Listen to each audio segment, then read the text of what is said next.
नमस्कार दोस्तों, मैं रवि चौधरी। स्वागत है आपका आपके अपने YouTube चैनल मेडिको नॉलेज में। फ्रेंड्स, आज की वीडियो में हम ऐसे टॉपिक के बारे में डिस्कस करने वाले हैं जिससे आज के समय में 90% लोग प्रभावित हैं।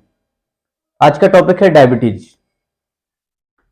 हम आज के टॉपिक में बात करने वाले हैं definition of diabetes, means diabetes की बीमारी या शुगर की बीमारी, जिसे हिंदी में मधुमेह भी कहते हैं। यह क्या है, इसकी परिभाषा क्या है एंड इसके टाइप्स। अगर शुगर की बीमारी होती है तो ये कितने प्रकार की होती है, ठीक है। इसके प्रकार में अपन पढ़ेंगे diabetes mellitus, diabetes insipidus and gestational diabetic mellitus. Then इसके कॉजेज ऑफ डायबिटीज, कौन कौन से कारण होते हैं जिसके कारण, कौन कौन से ऐसे कारण हैं जिसके कारण लोग डायबिटीज के शिकार हो जाते हैं। अगर कोई व्यक्ति डायबिटीज से प्रभावित है तो उसमें कौन कौन से लक्षण दिखाई देते हैं, ये पढ़ेंगे sign and symptoms of diabetes, ठीक है। नेक्स्ट पढ़ेंगे इसमें डायग्नोस्टिक इवैल्यूएशन, मींस ऐसे कौन कौन से टेस्ट हैं जिससे हम पता लगा सकते हैं कि किसी पेशेंट को शुगर की बीमारी है। देन लास्ट में देखेंगे ट्रीटमेंट एंड प्रिवेंशन। अगर किसी पेशेंट को शुगर की बीमारी है या कोई व्यक्ति शुगर की बीमारी से प्रभावित है तो वह उसका ट्रीटमेंट कैसे ले सकता है और किस तरह से शुगर को कंट्रोल कर सकता है। बात करते हैं डायबिटीज की। डायबिटीज क्या है?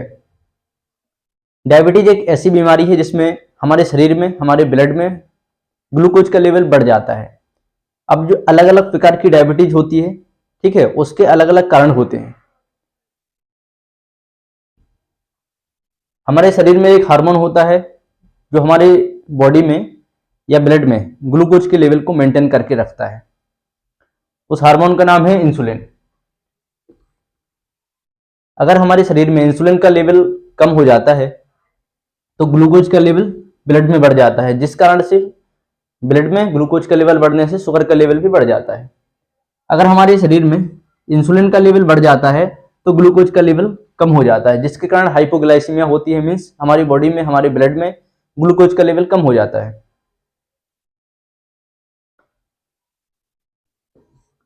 Definition of diabetes, means diabetes क्या है, इसकी क्या परिभाषा है। डायबिटीज एक ऐसी कंडीशन है या एक ऐसी बीमारी है जिसमें हमारे ब्लड में ग्लूकोज का लेवल बहुत ही ज्यादा बढ़ जाता है, एक नॉर्मल वैल्यू से ज्यादा हो जाता है, तो उस कंडीशन को हम डायबिटीज कहते हैं। हम बात करते हैं टाइप्स ऑफ डायबिटीज, मींस अगर शुगर की बीमारी है तो यह कितने प्रकार की होती है। मेनली जो डायबिटीज डिसीज है यह 3 प्रकार की होती है। एक होती है डायबिटीज मेलाइटस, दूसरी होती है डायबिटिक इंसिपिडस और थर्ड होती है गेस्टेशनल डायबिटिक मेलाइटस, ठीक है। जो डायबिटीज इंसिपिडस होती है वो एंटी ड्यूरेटिक हार्मोन की कमी से होती है। गेस्टेशनल डायबिटिक मेलाइटस होती है या प्रेगनेंसी में होती है। और जो डायबिटिक मेलाइटस होती है 2 प्रकार की होती है। एक होती है टाइप 1 डायबिटिक मेलाइटस, दूसरी होती है type 2 diabetic mellitus. Type 1 diabetic mellitus को इंसुलिन डिपेंडेंट डायबिटिक मेलाइटस कहते हैं। इसका हम जब डिटेल में पढ़ेंगे तो रीजन बताएंगे कि इसको टाइप 1 डायबिटिक मेलाइटस को इंसुलिन डिपेंडेंट डायबिटिक मेलाइटस क्यों कहते हैं। देन सेकेंड है टाइप 2 डायबिटिक मेलाइटस। जो टाइप 2 डायबिटिक मेलाइटस होते हैं इसको non insulin dependent diabetic mellitus कहते हैं। इसका भी रीजन हम डिटेल में बताएंगे जब टाइप 2 पढ़ेंगे। देन अपन नेक्स्ट पढ़ेंगे कॉजेज ऑफ। अब हम बात करते हैं type 1 diabetic mellitus. Diabetic mellitus का ही प्रकार है टाइप 1 डायबिटिक मेलाइटस। इसको इंसुलिन डिपेंडेंट डायबिटिक मेलाइटस कहते हैं। इसके पीछे का रीजन ये है कि इसमें इंसुलिन की कमी हो जाती है। जो हमारे शरीर में बीटा सेल्स होती हैं, पेंक्रियाज ग्लैंड की बीटा सेल्स होती हैं, उसको हमारा इम्यून सिस्टम की जो हेल्थी सेल होती है उसके द्वारा अटैक कर दिया जाता है। और ये बीटा सेल्स का काम है इंसुलिन का प्रोडक्शन करना, ठीक है। जो इंसुलिन का प्रोडक्शन करने वाली बीटा सेल्स हैं ये डिस्ट्रॉय होने लगती हैं, इनके ऊपर जो हेल्थी सेल हैं वो अटैक कर देती हैं, जिसकी वजह से बीटा सेल नष्ट हो जाती हैं। और जब बीटा सेल डिस्ट्रॉय हो जाएंगी तो हमारी बॉडी में इंसुलिन का प्रोडक्शन ही नहीं होगा, ठीक है। जब इंसुलिन का प्रोडक्शन नहीं होगा तो क्या होगा, हमारे शरीर में इंसुलिन की कमी हो जाएगी, ठीक है। इंसुलिन की अगर कमी हो रही है हमारे बॉडी में या ब्लड में, ग्लूकोज का लेवल बढ़ जाएगा। इसलिए इसको ऑटोइम्यून डिसीज कहते हैं और इंसुलिन डिपेंडेंट डायबिटिक मेलाइटस कहते हैं, क्योंकि इसको सिर्फ और सिर्फ इंसुलिन इंजेक्ट करके ही ट्रीट कर सकते हैं।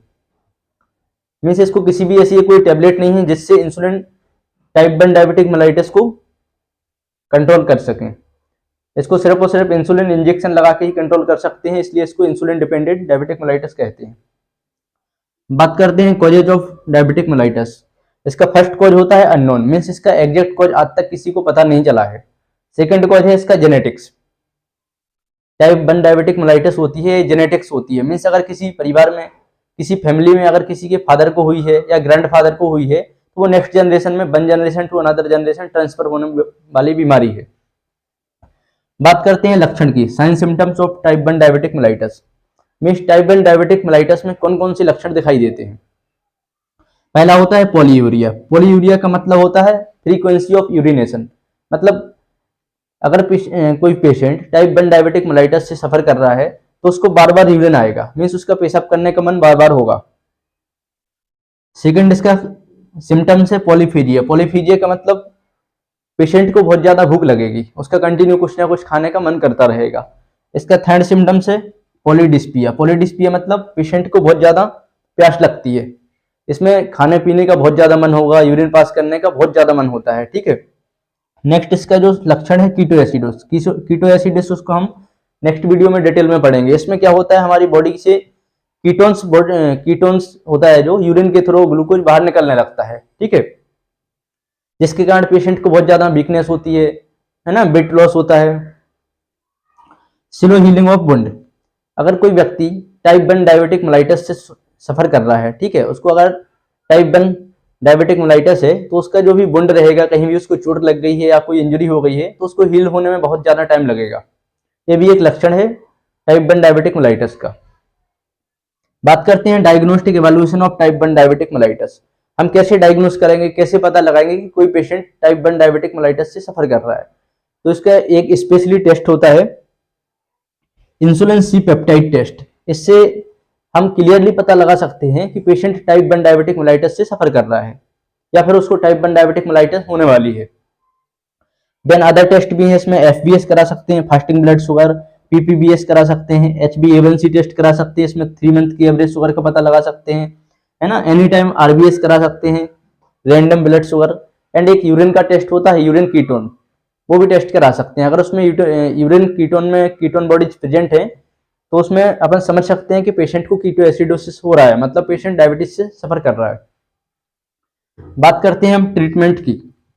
Treatment of diabetic mellitus means क्या ट्रीटमेंट है जिससे हम टाइप 1 डायबिटिक मेलाइटिस वाले पेशेंट को ट्रीट कर सकते हैं। इसको किसी भी टेबलेट से अपन ट्रीट नहीं कर सकते, ऐसी कोई टेबलेट नहीं है कि जो पेशेंट को देके हम टाइप 1 डायबिटिक मेलाइटिस को कंट्रोल कर लें या फिर उसको ट्रीट कर दें।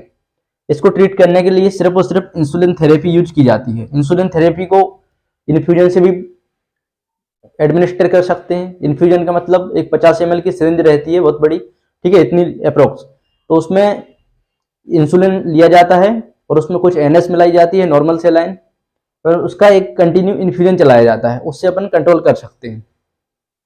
सेकेंड इसका है इंजेक्शन इंसुलिन सबक्यूटेनियस, या फिर जो कोई पेन आता है इंसुलिन का, या फिर इंसुलिन सिरिंज होती है, ठीक है, उससे अपन डायरेक्टली सबक्यूटेनियस मींस स्किन में इंजेक्ट करके इंसुलिन को एडमिनिस्टर कर सकते हैं। देन लाइफस्टाइल चेंजेस और एक्सरसाइज। हम अपनी डाइटरी पैटर्न में चेंजेस करके, रेगुलर एक्सरसाइज करके टाइप 1 डायबिटिक मेलाइटिस को कंट्रोल कर सकते हैं।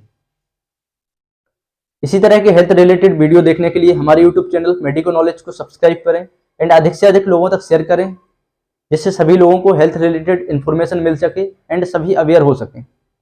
Thank you.